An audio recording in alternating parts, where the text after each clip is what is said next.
Hello, friends, and welcome back to another episode of the Juicebox Podcast.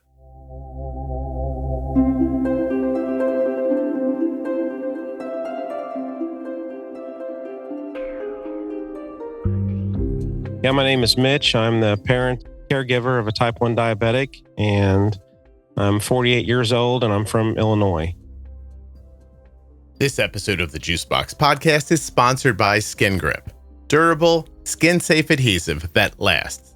Your diabetes devices, they can fall off easily sometimes, especially when you're bathing or very active. When those devices fall off, your life is disrupted, and it costs you money. But Skin Grip patches, they keep your devices secure. Skin Grip was founded by a family directly impacted by type 1, and it's trusted by hundreds of thousands of individuals living with diabetes. Juicebox Podcast listeners are going to get 20% off of their first order by visiting skingrip.com/juicebox. If you're looking for community around type 1 diabetes, check out the Juicebox Podcast private Facebook group, Juicebox Podcast, Type 1 Diabetes. But everybody is welcome. Type 1, Type 2, gestational, loved ones, it doesn't matter to me. If you're impacted by diabetes and you're looking for support, comfort, or community, check out Juicebox Podcast, Type 1 Diabetes on Facebook. While you're listening, please remember that nothing you hear on the Juicebox Podcast should be considered advice, medical or otherwise. Always consult a physician before making any changes to your healthcare plan or becoming bold with insulin. The show you're about to listen to is sponsored by the Eversense 365. The Eversense 365 has exceptional accuracy over 1 year and is the most accurate CGM in the low range that you can get. EversenseCGM.com/juicebox. A huge thanks to my longest sponsor, Omnipod. Check out the Omnipod 5 now with my link, omnipod.com/juicebox. You may be eligible for a free starter kit, a free Omnipod 5 starter kit at my link. Go check it out, omnipod.com/juicebox. Terms and conditions apply. Full terms and conditions can be found at omnipod.com/juicebox. Yeah, my name is Mitch. I'm the parent caregiver of a type 1 diabetic, and I'm 48 years old, and I'm from Illinois. Mitch, are you the parent, or did you mean to use the word caregiver and then was disappointed in yourself when you said parent? Well, no, I'm the parent. I'm her father, and I used to be her caregiver, but now she's 18 years old and started college. So, I'm there when she needs me. I understand. So you're always going to be her parent, but you're starting to feel like maybe you're not as involved in the diabetes stuff? Yes. Yeah. How do you feel about that? It was different because I was very, very involved in the beginning. My daughter was diagnosed August the 8th of 21, was very much involved for until, for the first couple of years. In the beginning, she quickly learned it. It didn't take too long. But now that she's at college, that was nerve-wracking for me, but she's doing very, very well. Had a little bit of a hiccup earlier this week. Never happened before. Waited too long to change her pod.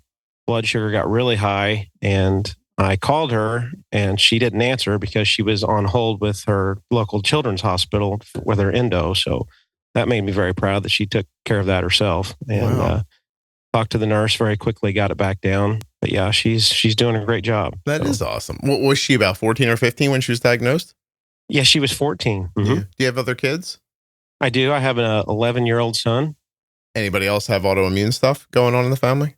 I've been thinking about this morning. My ex-mother-in-law has some thyroid issues, but when this diagnosis happened, I just never dreamed that it would be type 1 because we don't have any of that in our family. Yeah, you hadn't seen type 1 before. Hadn't seen type 1. I thought that, she can't be diabetic because she can't be a type 1 because we don't have that in our family. I didn't know that, spontaneously it happens. Yeah, or that maybe autoimmune stuff travels in families too. Yeah. And everybody gets a different thing, Your ex-mother-in-law, how long have you been divorced? Tomorrow actually will be 3 years. Oh, do I congratulate you or are you sad? Which would you prefer? Either way, it's fine. So I think things are going great. So it was not expected, but it happens. So I'm sorry to ask, but your marriage broke up soon after your daughter's diagnosis? It actually did. So she was diagnosed in August of 21, and we separated in February of 22. In July of 21, did you have any inkling that you might not be married anymore soon? You know, we were definitely having some issues, but didn't really think that was going to happen. No. Okay. Do you think that I hate to say this, but like, because I'm not blaming your daughter, but do you think that the diabetes made things, I don't know, worked as an accelerant on your issue, or do you not see them as related? I would say accelerant, probably not necessarily the actual diabetes per se, but, you know, me being the primary caregiver, a lot of lack of sleep in the beginning. I'm an engineer, so I dug deep into this disease and said, I'm going to figure this out. And spent a lot of nights, you know, watching the Dexcom, understanding, you know, when this thing first started, being an engineer, I wanted to know how quickly can the blood sugar drop? You know, how quickly can this happen? You know, I'm watching a trend curve even before we had the Dexcom. I was writing stuff down, you know, writing numbers down and visualizing. Making your own chart, yeah. Trying to make my own chart, before I even knew what a Dexcom was. And then I got a Dexcom. I was like, oh my gosh, this is amazing. How in the world did, you know, you started out when Arden was so young. How in the world did you survive without this thing? Yeah. So there was a lot of sleepless nights, a lot of honeymooning. There's no way you can really figure out honeymooning. And then we were on Lantus before we got on a pump, and she was very active. She was in volleyball and competitive dance. So that was a constant challenge. Yeah. Yeah. So during COVID, I did group Zooms during COVID that were huge, like 300-400 people. They acted like an AA meeting for people with diabetes almost, is what it felt like sometimes.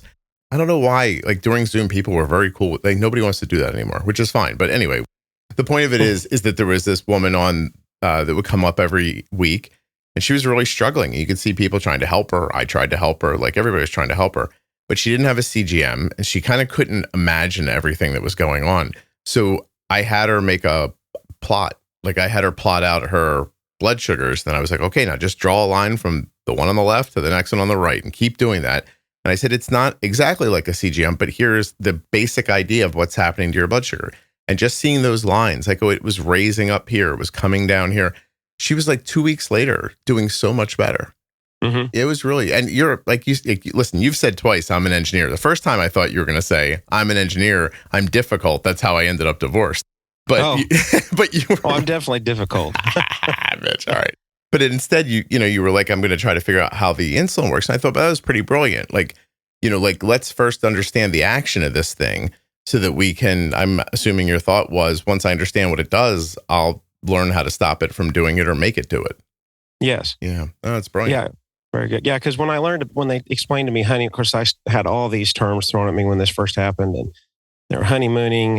And I mean, you were mentioned, I said, you need to get on the Juicebox podcast. I wasn't really a podcast guy. One of the nurses at our children's hospital recommended that. And I thought, man, I've got to get on here because I've got so many questions, and these people, these doctors, these nurses, they don't have time for this. Yeah. And I want to figure this thing out. And I just remember the first time I got the Dexcom, and I started watching every 5 minutes or whatever. And I'm like, okay, so because my earliest fear was, how fast is it going to drop? Because, you're afraid of getting too low, and how fast is it going to go up. Anyway, there was a lot to figure out, a lot of research. Because I knew about type 1. I had a very basic understanding of it, but not enough to, I remember even thinking before she got diagnosed, I thought, I should, like the night before, I should test her blood sugar. And then I would wake up the next day and forget about it. And, I wish I would have done that earlier because, when she was diagnosed, her A1C was 15 and she was in severe DKA. It was scary, but yeah. If you're thinking before someone tells you she has diabetes and you told me you didn't think it could be diabetes, what was happening to her? How long was it happening that you actually thought like I should get a meter? August the 8th, Sunday morning, that's when I took her to the ER. That summer, I mean, even as early as the early part of June, and I didn't suspect anything in June, but she was losing some weight. Not at June, I guess she wasn't, but in June, she went on a trip with her mom. They went to like several beaches around Florida, and every time I was talking to her, she's like, I've been taking lots of naps, and we have to stop, and I have to stop and pee regularly. And I'm like, oh wow, you're finally drinking more water, because I push water on my kids all the time, even before diabetes. And I thought, okay, well, she's drinking water like she's supposed to, and she's losing some weight because, she's getting older. Well, then practice started, and early June, right after she got back from her trip, she had to go to volleyball practice, volleyball conditioning at like 8 a.m. at the high school. And she did that for like an hour and a half. And then she had an hour break. And then she had competitive dance practice for like 3 hours. And then she had a couple hour break. And then she had full on volleyball practice for like 2 hours. Wow. So, she was doing all this exercising like she's never done before. She was losing weight. I didn't really notice her losing weight until maybe around mid-June to July. And she'd already lost some weight even before then, some. And I just thought it was, she's getting older. This is just part of it. She's getting taller. She's your oldest, right? So this is your first experience with all this, right? Yeah, absolutely. And I always thought she would be the healthy one. I mean, I had issues with my son, other issues with eyes and whatnot. And this is my healthy one, because she really doesn't get sick very often at all, and still doesn't get sick very often. All the practices are going on, and maybe a couple weeks before practice start, our IHSA dead week at the high school, where they don't have any practice except for band stuff. And I remember her in the refrigerator late at night, and she just kept going back and forth the refrigerator. I got up and I said, and she was drinking milk, and I said, are you, do I need to make you some food or what? And she's like, I'm just really hungry and thirsty. I don't know what's going on. I'm like, well, you're doing all this exercise. Did you eat much today? And she said, well, I got kind of nauseated at volleyball practice, and so I didn't eat a whole lot. So maybe that's what it is. Well, then I remember hearing her pee from all the way across the room. She had the door shut, and I'm like, holy cow. That's the one time where I thought, maybe I should get a glucometer and see what I didn't even know it was called a glucometer, but see what her blood sugar is. Mitch, because of the noise from the urination, like because it was so much. Yeah, it was just so much volume, and she was drinking.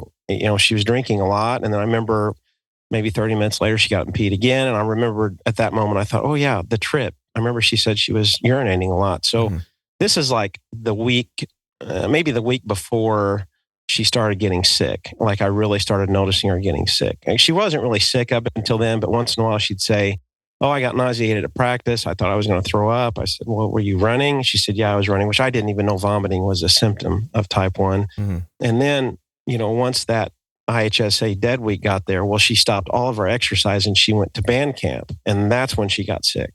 Okay.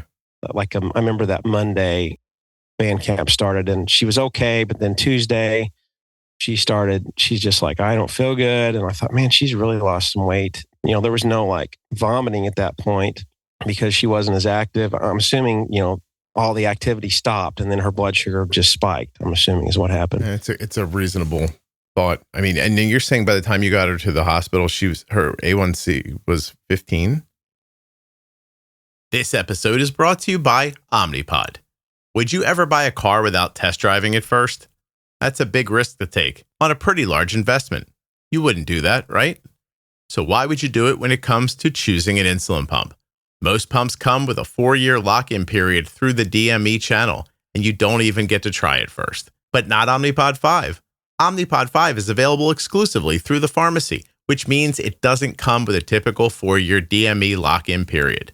Plus, you can get started with a free 30-day trial to be sure it's the right choice for you or your family. My daughter has been wearing an Omnipod every day for 17 years. Are you ready to give Omnipod 5 a try? Request your free starter kit today at my link, omnipod.com/juicebox. Terms and conditions apply. Eligibility may vary. Full terms and conditions can be found at omnipod.com/juicebox. Find my link in the show notes of this podcast player or at juiceboxpodcast.com. When you think of a CGM and all the good that it brings in your life, is the first thing you think about, I love that I have to change it all the time? I love the warm-up period every time I have to change it. I love that when I bump into a door frame, sometimes it gets ripped off. I love that the adhesive kind of gets mushy sometimes when I sweat and falls off. No, these are not the things that you love about a CGM.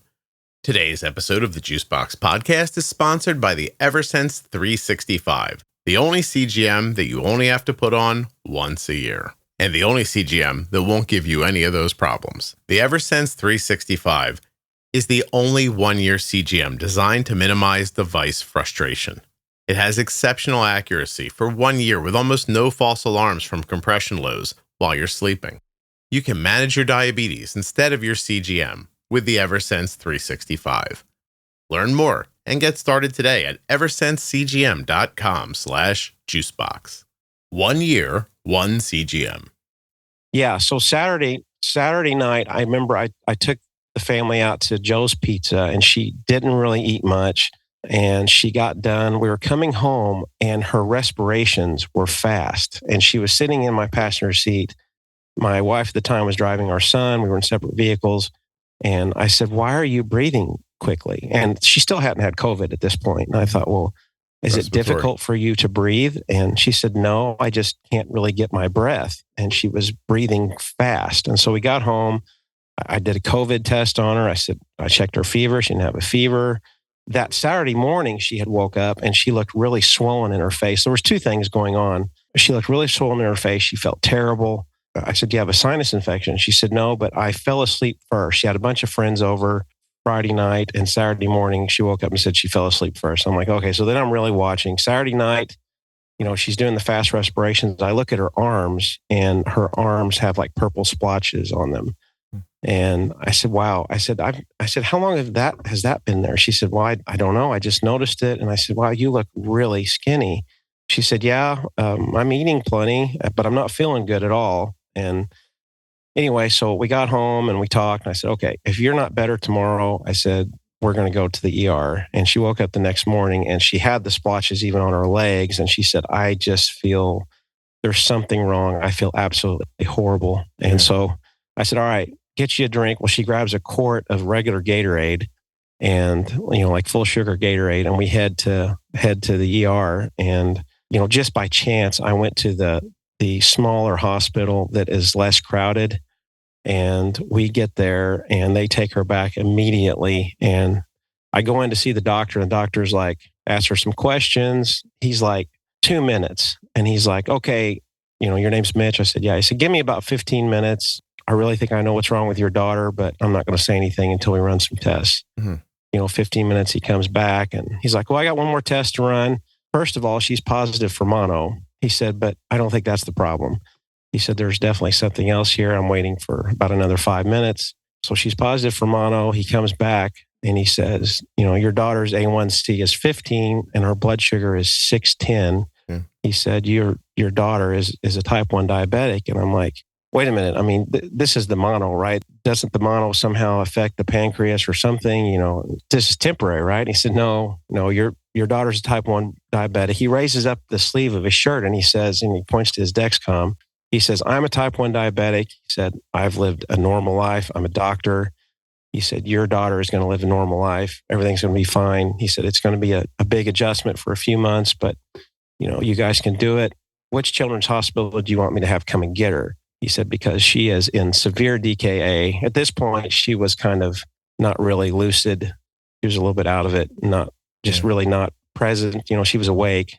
He was very concerned, and we picked the hospital that we had experience with. The team came, and I remember they had her take a potassium pill because her potassium was way low because she was, I guess, severely dehydrated. It was terrible at swallowing pills, and swallowed this big giant pill. She actually swallowed it, and she remembers that. But anyway, I thank God that we ended up going to that hospital, because usually people don't go to that hospital. And I heard this podcast you did the other day of the kid that the hospital didn't recognize that he was a type 1 and sent him home, and even checked his blood sugar, and it was like 500, and they sent him home anyway. But I'm just so thankful that this guy was a type 1, and he was there to tell me at the time, "Hey, I'm a doctor. She's going to live a normal life. I worry about people that don't have that, or they don't have a doctor like we did at Children's that said, 'Oh, you need to find the Juicebox podcast. You need to listen to that guy, because your podcast saved me.' I mean, without having that source and that information, I wouldn't have had somebody to answer all my questions. And you did all the special series that the name escapes me right now, but I appreciate it. Pro tip series. But anyway, great thanks to you, and great thanks to God how the diagnosis came out, because if I'd gone to a hospital that didn't have a type 1, who knows what would have happened. But might have sat a little, I mean, they would have, I mean, something would have gotten figured out. It sounds like she was really at the end of, did they give you an idea how much longer she would have been conscious?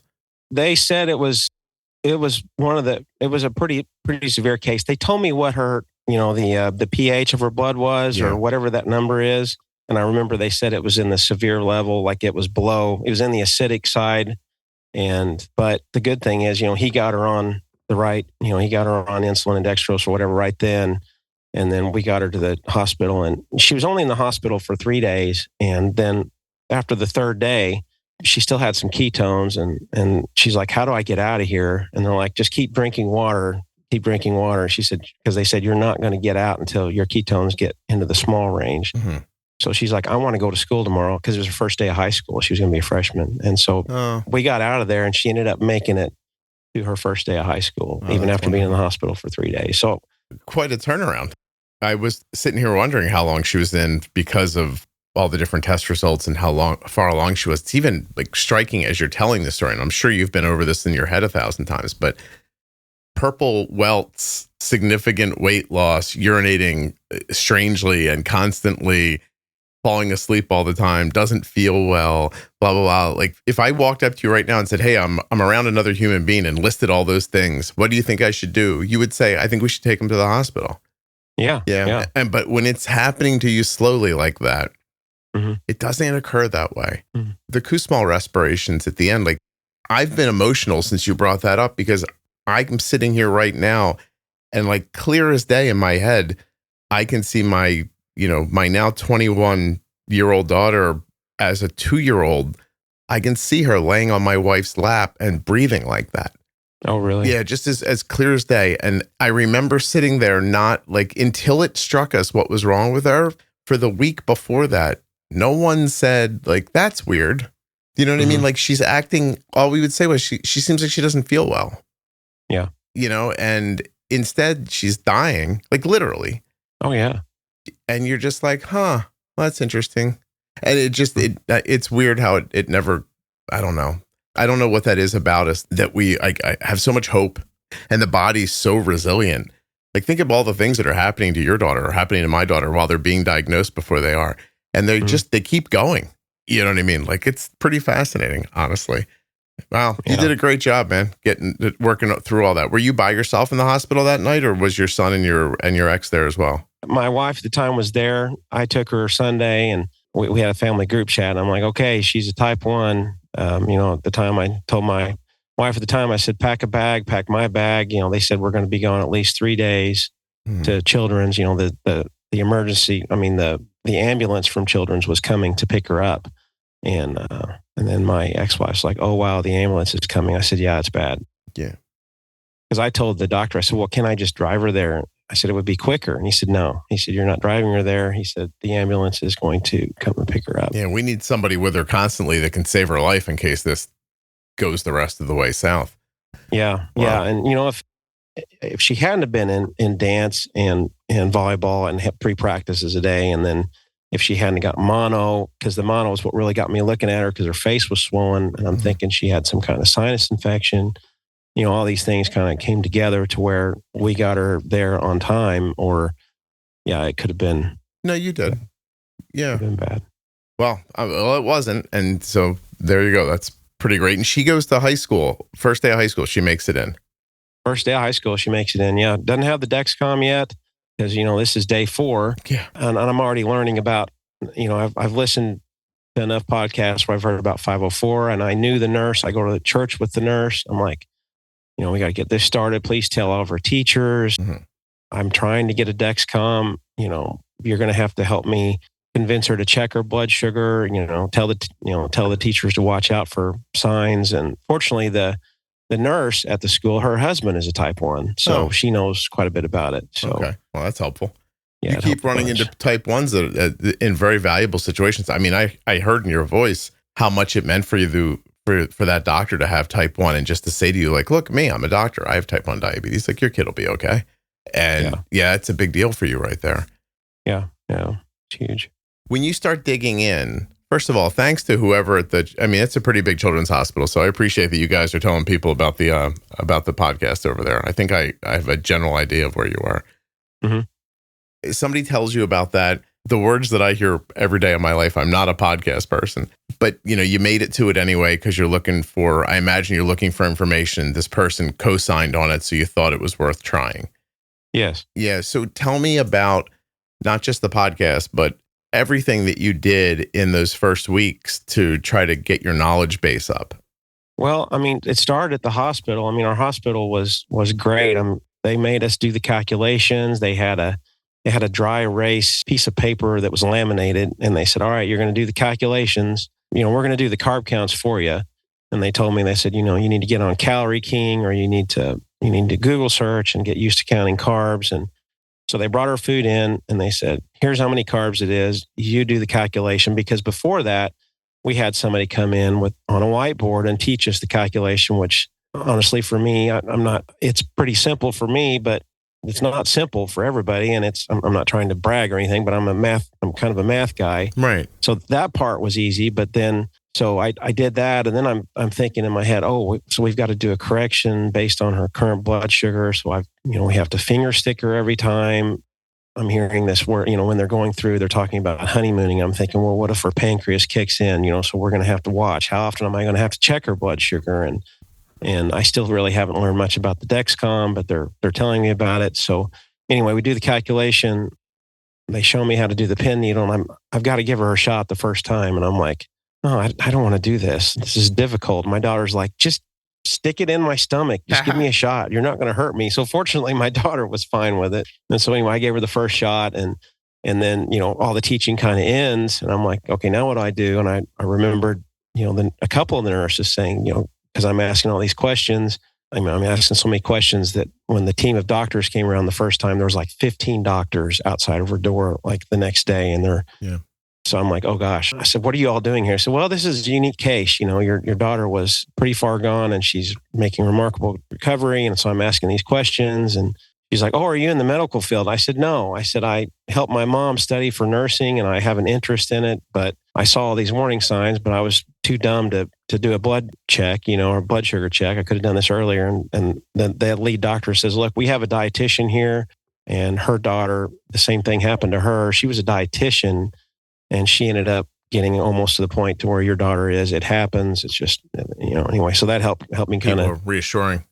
Yeah, it kind of helped me deal with that. But anyway, so, I started looking at the podcast, and I went to the first episode, and I quickly found the pro tip series. And, I just started going through the pro tip series, and, the words like Dexcom and, pump and basal and bolus. And I started writing things down because I couldn't remember the difference between basal and bolus. And, me hearing your podcast helped initially talk to the nurses. Hey, how do I get a Dexcom? Because I remember I listened to an episode and it says, you've got to get a Dexcom and a pump as soon as possible. And they said, well, we'll work with you on a Dexcom, but your endo wants you to wait at least 3 months to do a pump. And I'm like, 3 months? I don't want to be on Lantus or this long-lasting insulin. I said, we're getting ready to go home, and my daughter is extremely active. I've already learned enough to know that it's going to be difficult to control her with Lantus and honeymooning and being very active. And right.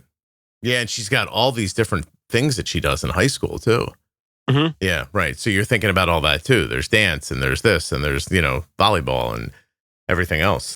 So you're on it right away. You figure out it's enough information that you can cobble together what good questions to ask next.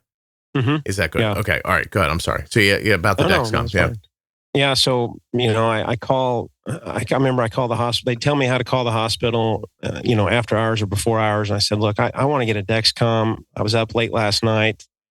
She's not sleeping as well because we had a low last night. Actually, we didn't get low early on, but they still had her kind of elevated early because they didn't know how much she was going to be honeymooning and all that stuff. Low to you at that time? Low to me was, it's 90, and, how low is this going to go? I'm not, how often it's like 12 o'clock at night. How should I check her again at 1? Should I check her again at 2? Does she have hypoglycemic unawareness, or all these things are going through my head. So anyway, so I called the nurse, and I said, okay, we're going to try to get you a Dexcom. So they called it in when my insurance denies it. And I call my insurance. Well, she's not been a type 1 long enough. We need to make sure she really is a type 1. I'm like, okay, I know enough to know that this is a done deal. This is not going to get better. Well, like 2 weeks goes by and I talk to a different nurse and she's like, okay, we're going to tell the insurance company that she has hypoglycemic unawareness.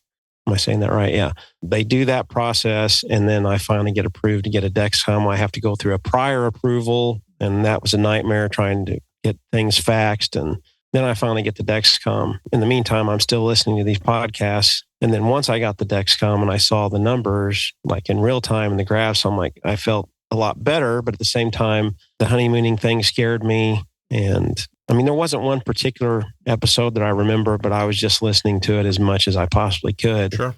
And you and Jenny and, taking notes. And, like I said, without that, let's see. So she was diagnosed August 8th. That was a 15. I remember back in maybe March, she was down to a 5.9 A1C by March. Doing a lot of temp basals with the Omnipod 4 or Omnipod DASH. Temp basals, we really understood that. And the good part of it was a way for me to be able to communicate with my daughter throughout the day in high school because, she could keep her phone and I'd say, hey, you're going up a little bit. That's set a temp basal. And she was fine to do it. And she did it and she could see how it started to go down. And it got us a lot closer because my wife at the time was very busy at work and she knew that she trusted me to learn it, and so she kind of let me do that part of it. She still was there and still helped, but I was the one that was learning about all of it. On it. Yeah.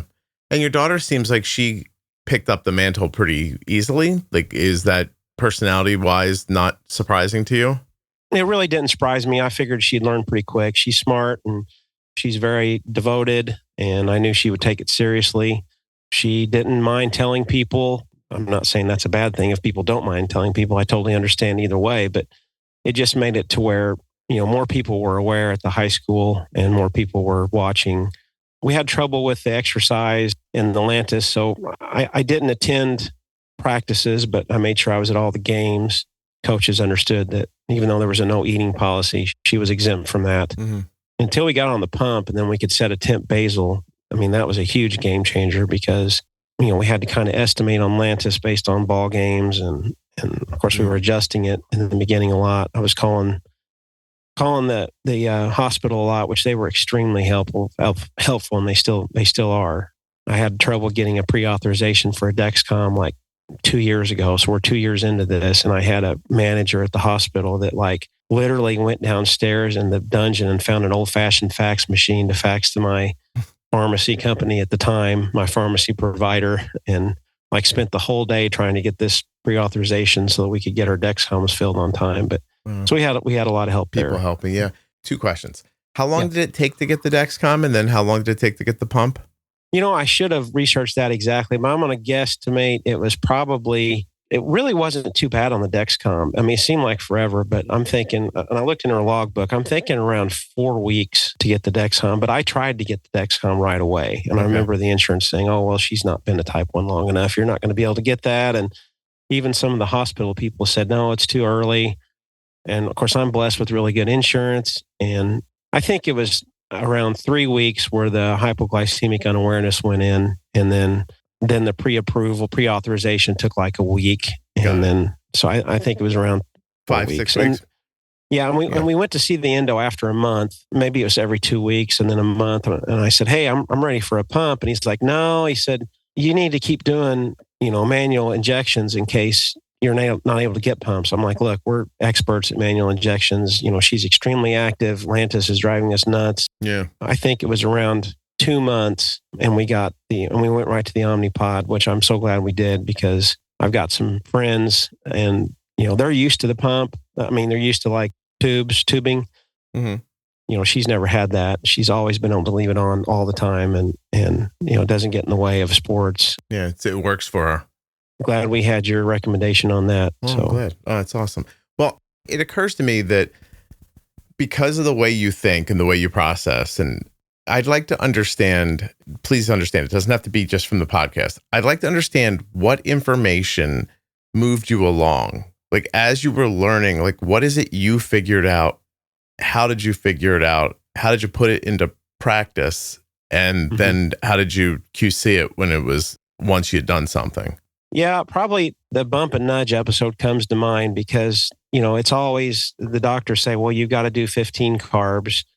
And, you do your 15 carbs, you wait. And then once you go up, then, take some protein or whatever to help stabilize it. And I can remember texting my daughter and saying, let's try Skittles. One Skittle has 2 grams or something. Okay. She'd start to go low and I'd say, just take 2 Skittles and let's see what happens. And at this point, honeymooning is over. We're like 3 months in probably. And we started just doing small amounts of sugar rather than the 15 or, the entire bottle of juice or whatever. The bump and nudge episode where you went into that was a game changer because the doctors are like, well, just shoot for a 7 A1C. And if she's a little bit high before she goes to bed, well, that's fine. But then I learned from you that maybe 180 is not the greatest thing. And maybe 15 carbs, maybe we could do less than 15 carbs and see what that does. And with the Dexcom, you can see it. That made a huge difference. Just hearing you talk about, really estimating the food and glycemic load of food, whatever episode that was. That was huge because my daughter was a huge pasta fan and we didn't even try Chinese food for quite a while. Of course, now she eats whatever she wants. Not really, but she'll eat Chinese food or pasta or whatever. But, and then of course, your episode where you talk about, I remember the first time she had pasta, but I was already ready for the rise afterwards. I was ready for this to affect her blood sugar for over 3 hours. And I can remember we bolused and she ate pasta and then it was like an hour and a half later and she started to go up again. I'm like, okay, well, this is what they were talking about, with the rise, the extra rise. Yeah. And, knowing that that's coming and just hearing, for me, I like to know as much as I can and to be familiar with it. It makes it easier for me to process and handle. So it's encouraging for me because what I'm hearing you say is I learned about the tools I needed and I learned how to be flexible around bolusing and food. I learned that, I needed to understand how this insulin was affecting the food, how the food was affecting the insulin so that I could put a little bit in here and a little bit over there and make it balance out instead of just wild swings and just go for higher or go for lower. It's the intention of all of it. And it's really great to hear that that's how it struck you even early on. Yes.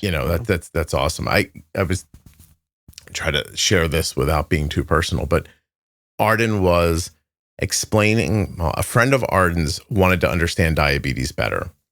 And so they were sitting together and spent like hours talking about it. And she got her friend to a good place of understanding. But prior to it, the friend had kind of tried to dig into it on their own and said to her, so you can't really eat a lot of different foods, right? Because, this person trying to figure it out on their own, which is lovely. Mm-hmm. And Arden's retelling this story to us later. And she says, I said to the person, no, my parents just wanted me to be able to eat normally. And it's like one of the first times I thought, oh, wow. And I know this is going to sound strange, Mitch, but we really genuinely do not talk about diabetes a lot here. Mm-hmm. Arden doesn't like talking about diabetes. It doesn't make her upset, but it's just not a thing she does. And it's been a focus of mine to know what we're doing, do it, make sure everybody's on the same page. But yeah, we don't want to be running around constantly yelling about type 1 and talking about it all the time. So it's not much of a topic around the house. And to hear her say, not acknowledge, because I know she knows, but it was just nice to know that she was out in the world somewhere. And the message she gave to another person was, no, my parents have been trying for a long time to make sure that I'm okay and can live a life that I want to live. And it was, awesome. It was really great. It was such a split second. And I think my wife felt it too when she said it, but I don't think Arden knew she was saying something that made me feel so accomplished and warm, So yeah. Anyway, awesome. Yeah, your daughter's going to get that too, because the first thing you said about her, I'm going to ask you how's she doing managing on her own. But when you signed up to do this, you were like, look, she might be starting college by the time I record this. Mm-hmm. And you said there, I'm nervous about this part of the journey. Mm-hmm. And then to be able to get on right away and say, look, she rode her pump too long. Her blood sugar got high. And before I could even get a hold of her, she contacted her endo to see what to do about it. I mean, that must have made you feel awesome. Oh, I did. Yeah. It made me feel awesome. Like, I was like, oh, that kid didn't just sit there going like, I don't know what to do. Yeah. And she also didn't she didn't have that feeling of like, I got to go get my mom or my dad to help me. Like, I could figure this out on my own. That's really pretty great. It's a really motivated decision by her. Yeah, I was very pleased, and she did all that. And I'm like, well, do you want me to, I mean, she's less than 2 hours away. So I said, do you want me to come over there? And she said, no, I'm fine. I've got all this stuff to do. Going to be just fine. And I'm okay. And I said, okay, well, good. I said, and I told her, I said, how proud I was of her that, what you just said. I called, I went to call and said, oh no, I'm already on the phone. I'm like, I texted my fiance and I'm like, hey, look, listen to what just happened. And, because I was extremely excited about it because of your podcast, we have had these conversations for a while, and maybe a couple of years. And I said, you've got to tell your roommate about this. I'll have to have, and even early on I remember the first time she spent the night with somebody, I said, I got to have phone numbers of some of your friends, because at that time she was having a hard time waking up. Mm-hmm. She would sleep through her alarms. And I'm like, I've got to be able to get a hold of your friends if there's more than one, or the parents. So I would text the parents, hey, this is Caitlin's dad. I might have to call you tonight if something happens. I never did, but because of your podcast, I remember episodes where you had conversations with her friends, or Arden had conversations with her friends, and I just think that's very important, because I'm sure there's parents out there that send their kids over there and then they know that they're low and they're like, oh my gosh, what do I do? Mm-hmm. They didn't think about that. Yeah, the pre-planning's important. Yeah. Also, everyone listening, you should be listening to the podcast the way Mitch does. Mitch, you're making my day. You're not regurgitating the entire episode, right? You can't even tell me exactly what this makes me feel really good. The pro tip series, it didn't actually even pop in your head. You're like, oh, what's that thing called? Yeah. Maybe it was this episode and you don't know the titles of them, but you have the information. Like, that's to me is perfect. That's how I think about it. Like, when you need to know something, you're going to have heard it before, and it's going to populate your brain while you're searching for data. Like, while you're thinking, what do I do right now? There's a little unseen hand in the back of your brain, like handing something up, going like this, think about this. Mm-hmm. And that's just fantastic. Like, I love that the podcast is working for you the way I intended it to. And you and I we probably don't have similar minds. Like, if you're in the engineering mindset, like, I don't have that. And that my sing-songy, talky thing stuck to you makes me feel really good.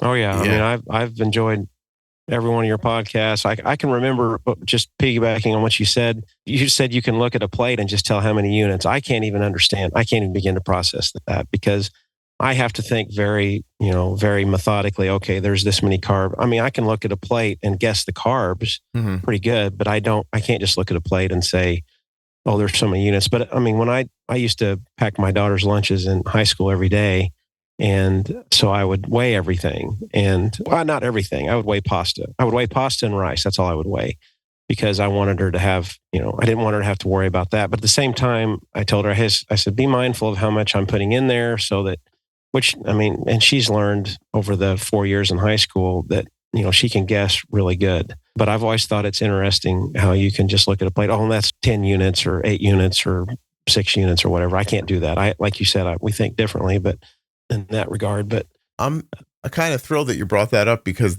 I don't know what everyone else does when they wake up in the morning, but I woke up this morning and I found myself contemplating how thinking works. Mm-hmm. I still don't get how, my son is a great example. He's methodical the way he thinks through things. I've said this on the podcast before, but my son went off to college, got a quantitative econ degree. And after a year of being out in the world, told us I should have learned how to code, and bought a $350 online course. And 7 months later, got a new job coding. Oh, wow. Had never done it before in his entire life. Actually was not all that comfortable with computers before that. Wow. And I look at that, and Mitch, if you gave me a lifetime to learn how to do that, I would not be able to do it, because I don't see pieces and put pieces together and build on them, or however thinking works for him or for you. It doesn't work that way for me. I can't even explain to you that The things I understand, I just look at and I understand them. Mm-hmm. And the things that I don't understand, I could stare at them forever. And I don't know how to do the building block thing. Even to say I don't know how to do it, I think is false. I think my brain just does not work that way. As crazy as it sounds, like I'm flummoxed by algebra. You would never be able to teach me algebra. Never. Because I can't just look at it and it just doesn't occur to me. But then something else will happen. Something's broken or something needs to be done. And it could be a big thing. It could be, a 9-step process. We just had a little part of our house renovated. My wife's making lists about what we should do. And I stopped and I looked and I was like, no, we just have to do this, and it'll be finished. I think she's looking at me like, where does that come from? I've been online researching this, trying to figure out all the steps we have to take. I'm like, oh, it's just obvious. But it's not obvious to some people. And I'm going to spend my whole life just wishing that I don't care what it is, God, a book that we found buried somewhere, I want someone to explain that to me before we go. And I know I'm never going to know, but it's very cool to see that your thought process and my thought process still mesh together in this specific scenario. I feel warm about it. Like it's good. Yeah, it's terrific. Good. And you're talking about it with her because I'm a T-3 years here until she's going to take off and go to college. And I got to get all this into her head somehow. Does she think more like you or more like me? Probably more like me. Okay. Yeah. And how did you find, I heard you say fiance, you found a lady who jives better with the engineering mind? Yeah. I mean, I don't know if she would say that, but for some reason she's crazy about me. I don't know why, but That's awesome. Yeah. Good for you guys. Yeah. That's great. When are you getting married? Thank you. May of next year. Congratulations. Yeah, I think you just got engaged a couple weeks ago on vacation. So, oh, that's lovely. Good for you. Yeah. I want to pivot a little bit. We have a little time left. In your note, you said that you started Zepbound. I did. Yeah. Can you tell me about how you got to that? 20 years of failed diets. I've listened to every one of your weight loss diaries. When I started thinking about this, I listened to all your podcasts on GLP-1s, and I talked to my doctor back in February. I'm like, I'm ready to try this. I'm tired of failing diets. I was 47 years old. My cholesterol was high. I was high risk. I weighed 260 pounds. I'm 6'1". And obviously it's been a game changer for you. Yeah. I'll get into your episodes later, but my doctor is young, very understanding. He said, yeah, let's give it a try. And I have good insurance, and I got approved. And a week later I took my first injection, and people talk about the food noise. The food noise for me was loud.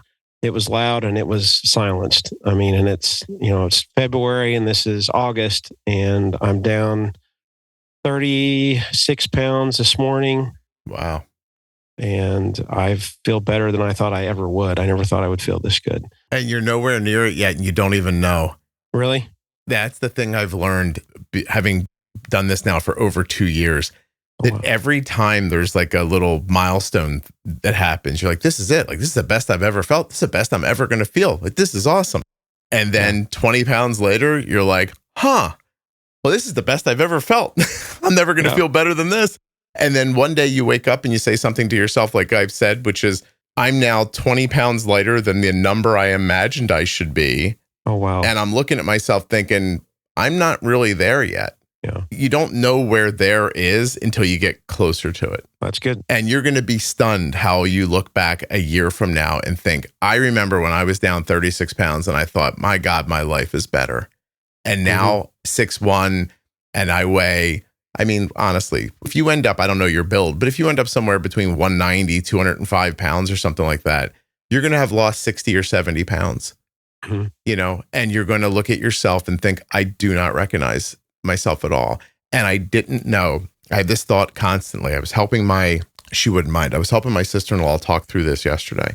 I was trying to be like motivational to her. So I sent her a photo from Arden's high school graduation and a picture I took of myself the other day. And I was like, here, this is the same person. Like, that's where you're going to be. Just do it. Like, if you're lucky enough that this medication jives with you, right? She's like, what are your quick tips? And I said, if you can't take magnesium oxide until you do. And I said, and if you can't stop shitting, put your head down and push through it, because your body will get used to it at some point. Yep. Just stay the course. And I'm like, you're awesome. going to wake up a year from now and you're going to weigh 50 pounds less. Yeah, that's awesome. I spent an hour talking to her about all the stuff that might happen for her and how valuable it'll be if some of them happen and how worth it is to see if they happen. Like, so just, the weight loss, and she talked about the food noise too, just always thinking about food or, just constantly like just being bothered in the back of your mind, like I should eat something or I'm hungry when I'm not. And then I told her too, I was like, look, until that food noise goes away, you have to want the medication to work. Make no mistake, you could eat through it. You could give yourself a stomach ache and you could feel like crap and still get that food in. I was like, but just take the help it's giving you.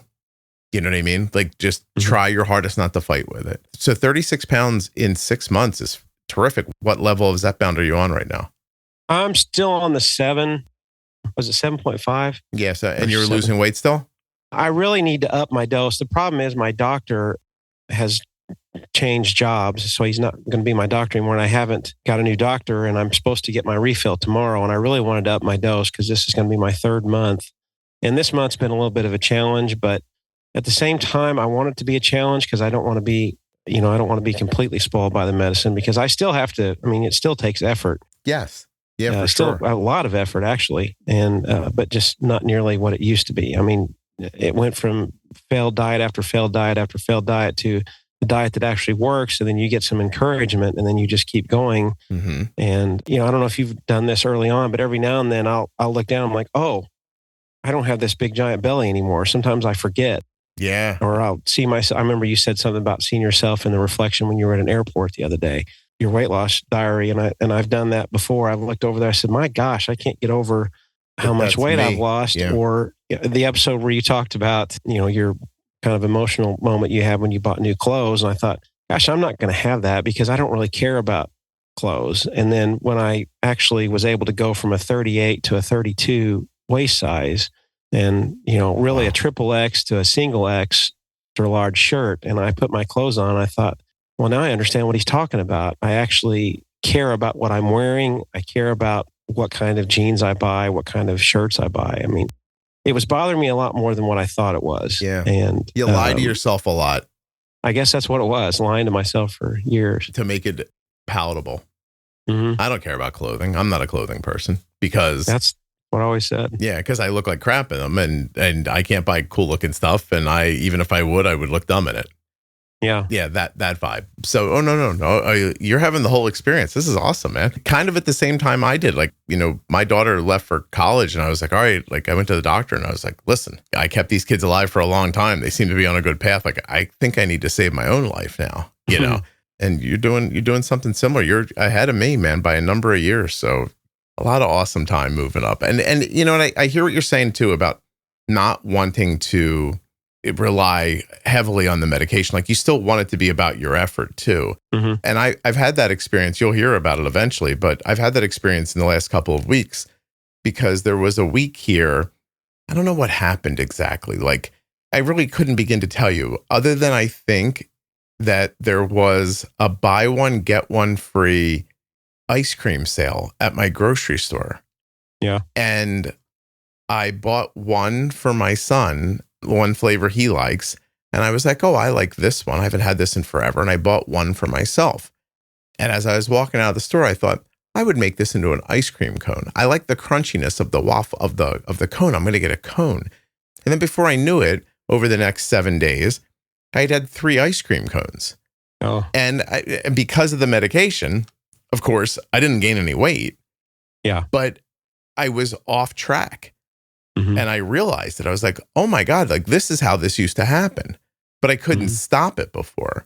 Like, so instead I was just like, oh, okay. Like I was able to like kind of collect my thoughts and say, well, I'm not going to do that anymore. Mm-hmm. I was like, oh, I'm going to go low carb for a few days to get this like, the sugar out of my system and all this stuff and the impact from it. And the impact of it is I spent the first 2 days of eating low carb just peeing like crazy because my body was already like retaining a bunch of water from, just having a little more sugar in my day. Mm-hmm. And I was like, wow, what would have happened without the medication back then is I would have woken up 7 days later and been 5 pounds heavier. Yeah. And then that stone would have just started tumbling, you know, and instead I'd put on 1.5 pounds. I was within my, like, I have a little swing that I'm okay with, you know, while I'm doing this. Mm-hmm. Instead, I put on 1.5 pounds. I was able to like focus on it and not be overtaken by the fact that the ice cream sale was probably still on. And I just stopped it. I was like, oh, I'm going to put a stop to this right now. Now it's a week later. You know, so it's been a couple of weeks since the buy one, get one free. And I'm back. My weight's back to where it was before I saw the ice cream sale. Nice. That's good. Yeah. And more importantly, the next time the ice cream's on sale, I guarantee you I'm not going to like get tricked into buying it. I'm just going to be like, oh no, I remember what happened last time. I'm going to have enough clarity to remember and to act appropriately. Because as I was standing in the kitchen, you know, 7 days into it with my ice cream cone in my hand at the end of the day, because I worked hard, damn it, and blah, blah, blah. I thought to myself, this ice cream is not more valuable than how I feel, how I look, how healthy I am. Like, this is not as important as that. Mm-hmm. And I just didn't even finish it, and I threw it away. And I was like, okay, I'll stop that now. So anyway, that's all because of a GLP-1 medication. Seriously. It's amazing to me how it makes your brain make sense of that instead of your brain trying to find a way to talk yourself into saying it's okay to eat it.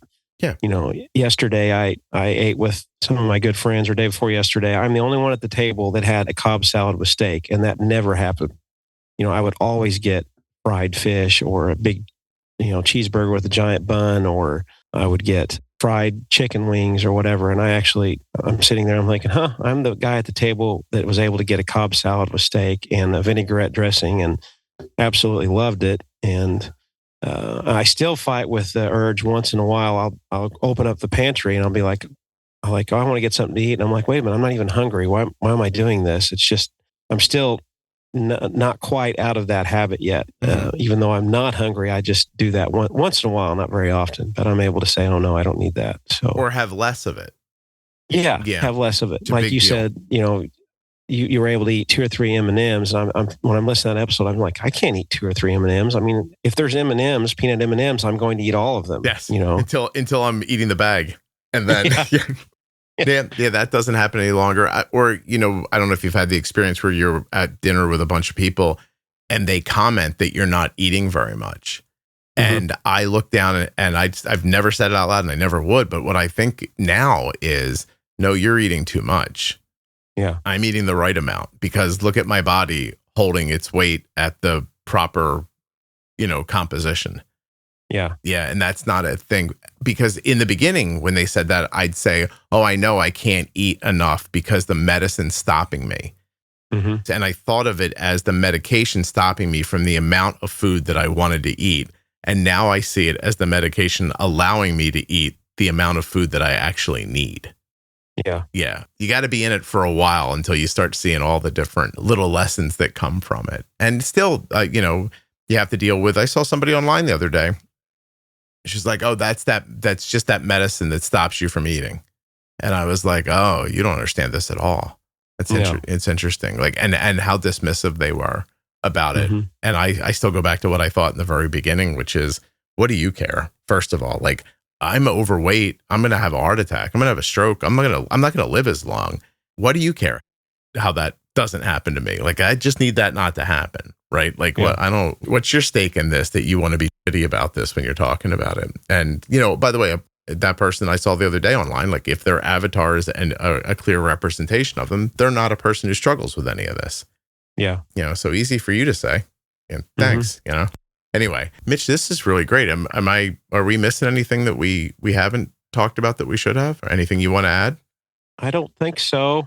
My main purpose was just to share with you, you know, my daughter's diagnosis. You know, watch your kids. If you have an idea to check their blood sugar, just check it. And of course, you know, most people that listen to this are probably already past that, but and then just how much I relied on your podcast, how helpful it was, not just for my daughter, but even for my weight loss now. So that's awesome. Just a big thank you to you on what you've done. And, you know, you went through this with your daughter and you said, oh, I want to start a podcast, and think about how many, literally I mean, I guess millions of people listen to this. You do a lot, and I very much appreciate it. Thank you. It's crazy. We're getting, I'm getting ready to celebrate the podcast's 20 millionth download.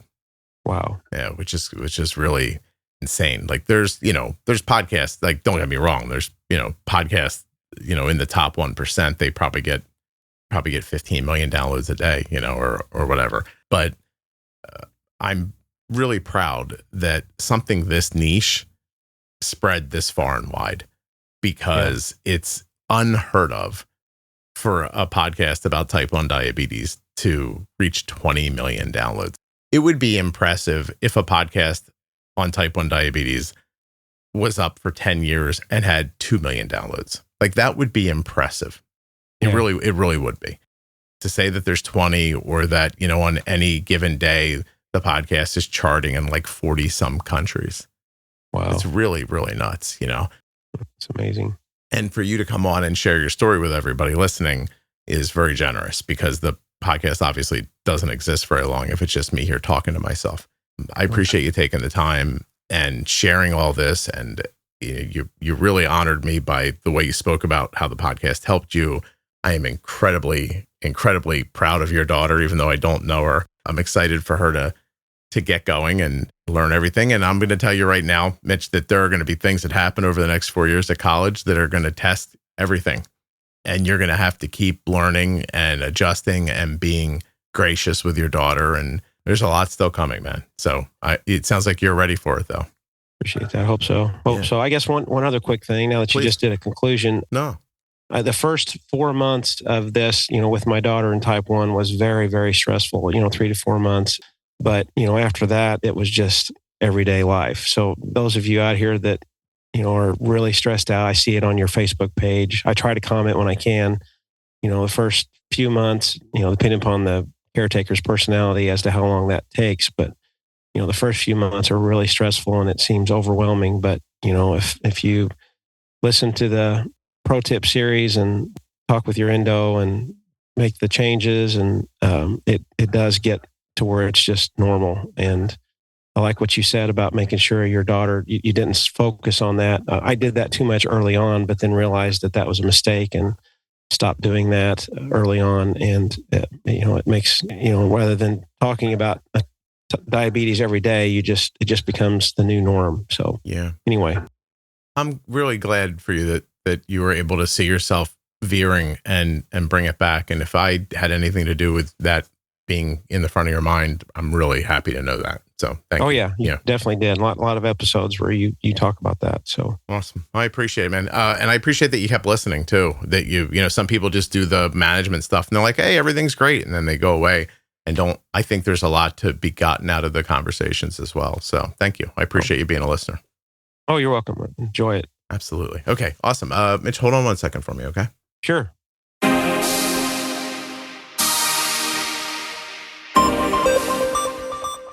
A huge thanks to my longest sponsor, Omnipod. Check out the Omnipod 5 now with my link, omnipod.com/juicebox. You may be eligible for a free starter kit, a free Omnipod 5 starter kit at my link. Go check it out, omnipod.com/juicebox. Terms and conditions apply. Full terms and conditions can be found at omnipod.com/juicebox. Are you tired of getting a rash from your CGM adhesive? Give the Eversense 365 a try. Eversensecgm.com/juicebox. Beautiful silicone that they use. It changes every day, keeps it fresh. Not only that, you only have to change the sensor once a year. So, that's better.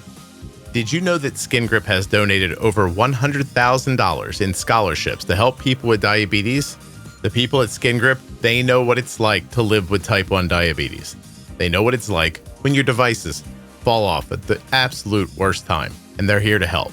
Skingrip.com/juicebox. Save 20% off your first order when you use my link. That's what you get for being a Juicebox Podcast listener. Thank you so much for listening. I'll be back very soon with another episode of the Juicebox Podcast. If you're not already subscribed or following the podcast in your favorite audio app like Spotify or Apple Podcasts, please do that now. Seriously, Just to hit follow or subscribe will really help the show. If you go a little further in Apple Podcasts and set it up so that it downloads all new episodes, I'll be your best friend. And if you leave a 5-star review, I'll probably send you a Christmas card. My Diabetes Pro Tip series is about cutting through the clutter of diabetes management to give you the straightforward, practical insights that truly make a difference. This series is all about mastering the fundamentals, whether it's the basics of insulin, dosing adjustments, or everyday management strategies that will empower you to take control. I'm joined by Jenny Smith, who is a diabetes educator with over 35 years of personal experience, and we break down complex concepts into simple, actionable tips. The Diabetes Pro Tip series runs between episode 1000 and 1025 in your podcast player, or you can listen to it at juiceboxpodcast.com by going up into the menu. I am here to tell you about Juice Cruise 2026. We will be departing from Miami on June 21st, 2026 for a 7-night trip going to the Caribbean. That's right, we're going to leave Miami and then stop at Coco Cay in the Bahamas. After that, it's on to St. Kitts, St. Thomas, and a beautiful cruise through the Virgin Islands. The first Juice Cruise was awesome. The second one's going to be bigger, better, and bolder. This is your opportunity to relax while making lifelong friends who have type 1 diabetes. Expand your community and your knowledge on Juice Cruise 2026. Learn more right now at juiceboxpodcast.com/juicecruise. At that link, you'll also find photographs from the first cruise. The episode you just heard was professionally edited by Wrong Way Recording. WrongWayRecording.com.